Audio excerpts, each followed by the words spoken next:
આગળ સમાચારમાં વાત કરીએ તો સુરતથી સમાચાર પ્રાપ્ત થયા છે તો સુરતમાં બંદૂકની અણીએ કરોડોની લૂંટનો મામલો સામે આવ્યો છે તો સમાચાર પ્રાપ્ત થયા છે સુરતથી લૂંટ કરાયેલી કાર સુરત જિલ્લામાંથી મળી આવી છે તો કારની અંદર રૂપિયા ભરેલી બેગો ખાલી જોવા મળી છે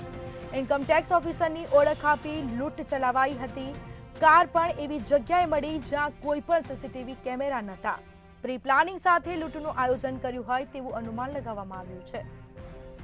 તો સુરતમાં બંદૂકની અણીએ કરોડોની લૂંટનો મામલો સામે આવ્યો છે લૂંટ કરાયેલી કાર સુરત જિલ્લામાંથી મળી આવી આ સીધા દ્રશ્યો સામે આવ્યા છે કારની અંદર રૂપિયા ભરેલી બેગ પણ ખાલી જોવા મળી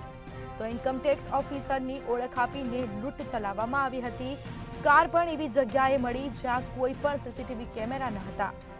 તો પ્રી પ્લાનિંગ સાથે લૂંટનું આયોજન કર્યું હોય તેવું અનુમાન લગાવવામાં આવ્યું છે તો આ અંગે પોલીસે વધુ તપાસ હાથ ધરી છે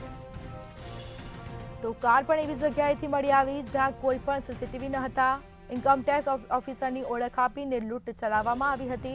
કારની અંદર રૂપિયા ભરેલી બેગો ખાલી જોવા મળી હતી તો આ અંગે હાલ પોલીસે તપાસનો દોર યથાવત રાખ્યો છે લૂંટ કરાયેલી કાર સુરત જિલ્લામાંથી મળી આવી કારની અંદર રૂપિયા ભરેલી બેગ પણ ખાલી જોવા મળી છે